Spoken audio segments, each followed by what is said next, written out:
اس دنیا میں سب سے زیادہ کیا جانے والا مطالبہ، یعنی پوری دنیا میں سب سے زیادہ جو ڈیمانڈ کی جاتی ہے وہ حقوق کی ڈیمانڈ ہے۔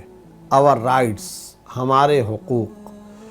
ہر شخص اگر آپ غور سے اسے دیکھیں تو وہ آج یہ مطالبہ کرتا ہوا نظر آئے گا کہ مجھے میرے حقوق دیے جائیں۔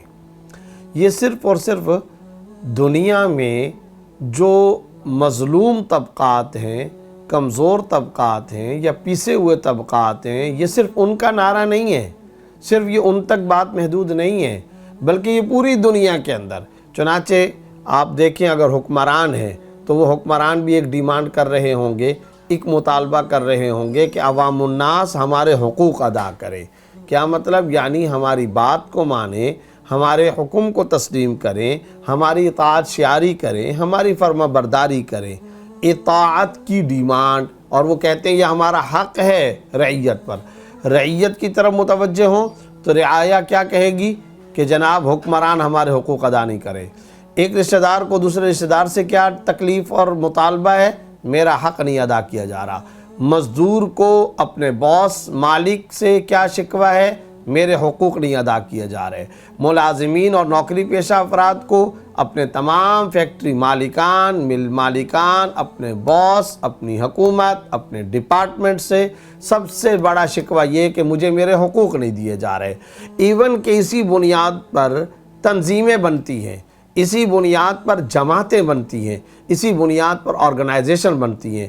Human rights, women rights, children rights, labour rights, بچوں کے حقوق، اولاد کے حقوق، مزدوروں کے حقوق، خواتین کے حقوق، انسانی حقوق، جگہ جگہ ڈیمانڈ ایک ہی چیز کی، ہمیں ہمارے رائٹس دیے جائیں، ہمیں ہمارے حقوق دیے جائیں۔ اب ذرا آ جائیے اور قربان جائیے سرکار دو جہاں حضرت محمد الرسول اللہ صلی اللہ علیہ وسلم کی قائم کردہ حقیقی ریاست مدینہ میں اوپن سوسائٹی کی تشکیل کو۔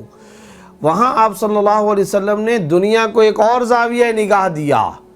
پورا قرآن آپ اٹھا کر کے دیکھتے چلے جائیں، احادیث تجربہ کا ذخیرہ دیکھتے چلے جائیں، ایک اور سوسائٹی، ایک اور سوشل ویلفیئر کی سوسائٹی، ایک اور فلاحی، حقیقی معنی میں سماجی، رفاہی، اوپن سوسائٹی۔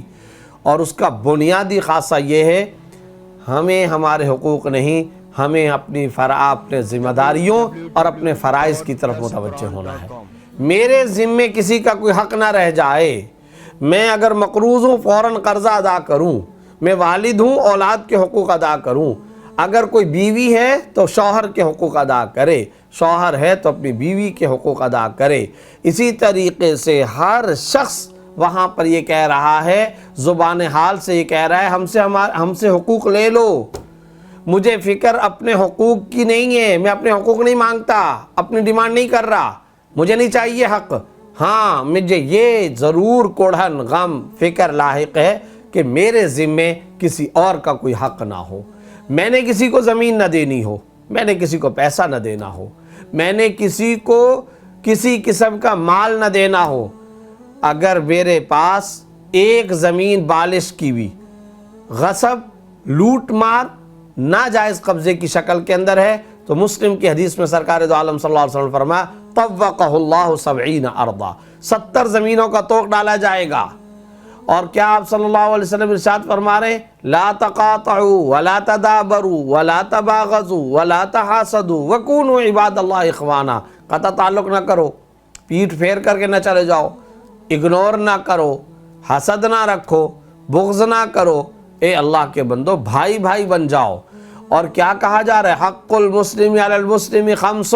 اب آپ دیکھیں آگے سنتے چلے جائیں، 5 حقوق مسلمان کے مسلمان پر: رد السلام، اس نے سلام کیا جواب دو، عیادت المریض، جاؤ تیمارداری کرو، اتباع الجنائز، جنازے کے پیچھے جاؤ، اجابت الدعوہ، خلوص کے ساتھ اگر دعوت دے رہے قبول کرو، تشمیت العاطس، چھینک کا جواب دعائیہ کلمے کے ساتھ دو۔ مقصد اصلی یہ ہے، بنیادی نقطہ یہ ہے، اہم ترین بات یہ ہے، ایک پوری دنیا کی جائز قسم کی، ہم اس کو ناجائز نہیں کہتے، جائز قسم کی ڈیمانڈ ہے، اور وہ ڈیمانڈ ہے رائٹس کی، وہ مطالبہ ہے حقوق کا، ہمیں ہمارے حقوق دیے جائیں۔ آج دنیا میں ایک غلغلہ ہے، شکاگو کے مزدور، پھر رشیا، وہاں پر سرخ انقلاب، پھر وہاں پر یہ سیکولرزم، سوشلزم، اور ادھر سے کیپٹلزم، ان کی سر جنگ، یہ سب کچھ اپنی جگہ پر، لیکن قربان جائیے آپ صلی اللہ علیہ وسلم نے کیا مزاج تشکیل دیا ہے کہ تمہیں فکر اس بات کی ہونی چاہیے تم پر کسی کا کوئی دعویٰ نہ ہو، تم پر کوئی کلیب نہ کرے۔ چنانچہ آپ صلی اللہ علیہ وسلم نے ایک حدیث میں ارشاد فرمایا، بڑا قابل رشک ہے وہ مومن، بڑا قابل رشک ہے وہ مومن جب وہ اس دنیا سے جائے تو اس کی پیٹھ ہلکی ہو۔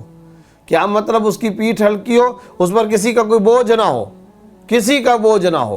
اور ایک حدیث تو آپ صلی اللہ علیہ وسلم کی انتہائی عجیب ہے، کسی کی فوتگی کے موقع پر آپ صلی اللہ علیہ وسلم یہ ارشاد فرمایا کرتے تھے، من ترک مالا فلورثتہ ومن ترک عیالا فالیہ، اگر کوئی مال چھوڑتا ہے تو وہ تو اس کے ورثہ لے کر کے چلے جائیں، اور اگر کسی پر کوئی قرضہ ہے یا کوئی بوجھ ہے یا آل اولاد ناقابل کفالت، یعنی جس کی کفالت کرنے والا کوئی نہیں، فالیہ، تو فرمایا کہ اس کا بوجھ میں اٹھاؤں گا، میں اس کا بوجھ اٹھاؤں گا۔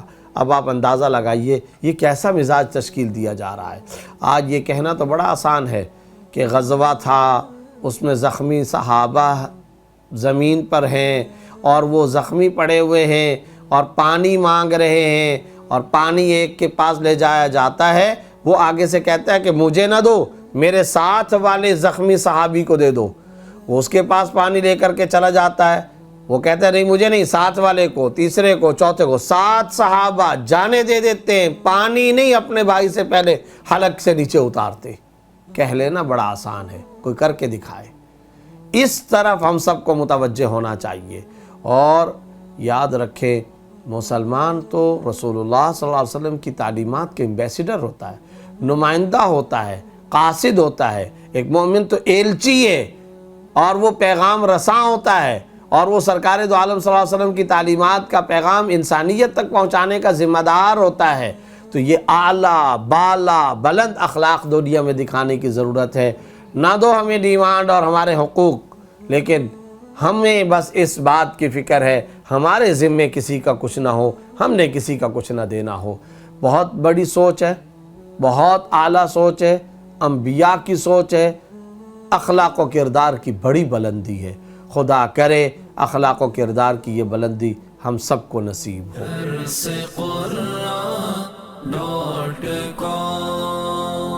www.darsequran.com